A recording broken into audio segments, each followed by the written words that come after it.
If I told you before the season started that the Rams had a wide receiver get more than 10 receptions and 100 yards in their first 2 games, you probably wouldn't be surprised, right?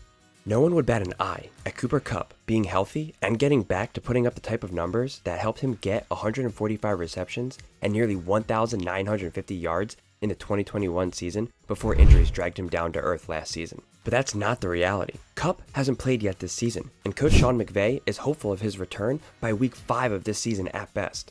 Luckily for the Rams, though, they have been able to continue their strong passing game without missing a beat, with 5th-round rookie Puka Nacua beating all types of records in his first 2 NFL games ever. In Week 1, the Rams went to Seattle to face the Seahawks with little hope of a victory given the injury to Kupp and a generally weak roster after the franchise cleaned house a bit, most notably losing Jalen Ramsey, Bobby Wagner, and Sony Michel in the offseason, after a disappointing 5-12 record following up their Super Bowl win with one of the worst Super Bowl hangovers ever.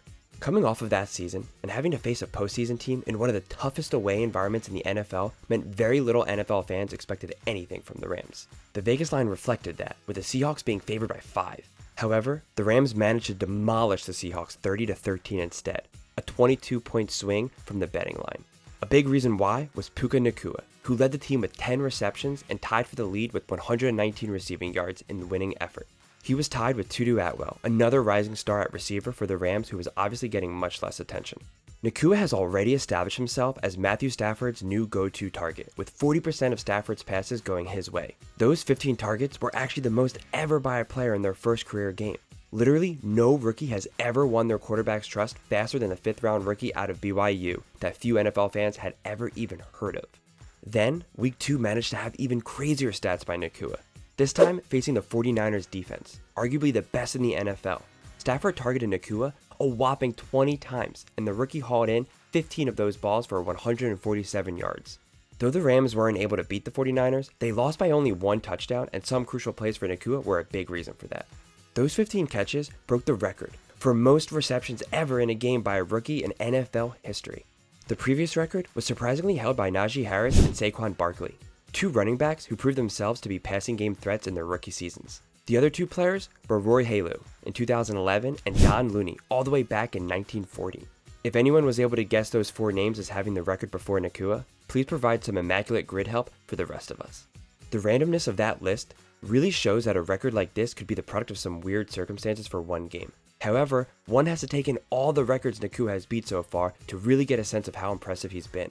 He's the first ever NFL player to get 10 receptions and 100 yards in his first 2 career games.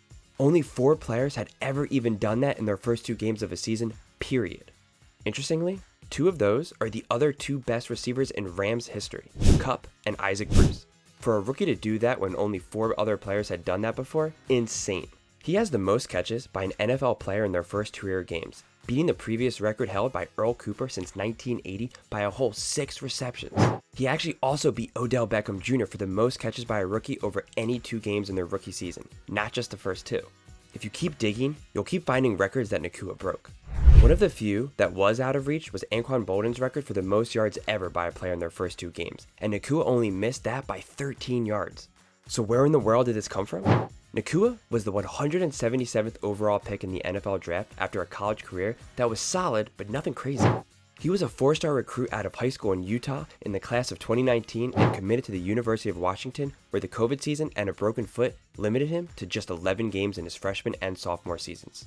Over those 11 games, he managed just 16 receptions, 9 less than he got in his first 2 games in the NFL.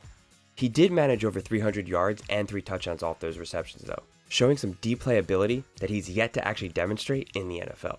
After that, he transferred to BYU, back in his home state for his junior and senior years, where he then put up over 90 receptions and 1,400 yards over 21 games. Solid stats, but still well under the rates he's receiving at so far in the NFL. He was also used in more gadget plays, putting up over 300 yards and 5 touchdowns rushing as well.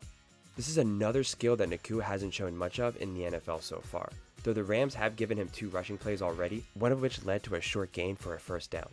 All of this led to him being seen as a solid mid to late round draft pick in the NFL, who would probably fight for a roster spot. NFL.com wrote this as his draft bio. Nacua is an athletic wideout lacking the twitch or speed to attack NFL man coverage at a successful rate. However, the ball skills and competitive nature he brings to the field give him a fighting chance to make a roster. He might need to be used as a possession receiver operating from the slot, where his ball winning and size can work in his favor. He's sneaky talented with the ball in his hands, so jet sweep work in the pros could be an option. He has a shot to be picked on day 3. There are make-it elements in the way he plays the game. They projected that he'd be an average backup or a special teamer. Bleacher Report was more positive, summarizing their scouting report as such. Nacua may not be a prospect for everyone.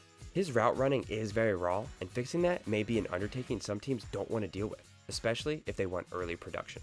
For the Shanahan-type offenses around the NFL, however, Nacua's size, yards after catch skills, and blocking prowess could make him a difference maker sooner rather than later. It was in fact sooner, and early production was not an issue. They said his pro comparison was a discount Deebo Samuel, and that he was probably a 4th round pick and the 13th best wide receiver in the draft. They may have been much closer to reality than NFL.com, but they still are far from the truth, as so far Nacua looks as the best rookie receiver and likely the best rookie in the NFL, period. Warning signs were already coming in training camp and preseason, as beat reporters often stated that Nacua was impressive in camp, and in preseason, he hauled in 3 catches for 32 yards and a touchdown without even having Stafford at QB in the Rams' very first preseason game. He didn't play again after those first couple drives, so national audiences didn't realize his potential until we all finally got to see him tear the league apart in the first 2 games. Now, the whole NFL world is seeing what happens next with Nacua, and they'll get to see it in prime time on Monday, where the Rams have a Super Bowl rematch with the struggling Bengals. If he keeps it up all season, Nacua will be chasing the rookie receiving yards record of 1,473 by Bill Groman in 1960. More immaculate grid bonus points for anyone who knew that. And Jalen Waddle's recent rookie reception record of 104. Nacua is on pace to break both, but if Kupp returns, it will be unlikely he gets the same amount of targets from Stafford. Regardless, Nacua has probably had the most surprising start to an NFL career ever, and the Rams are looking like they might be a threat again because of it.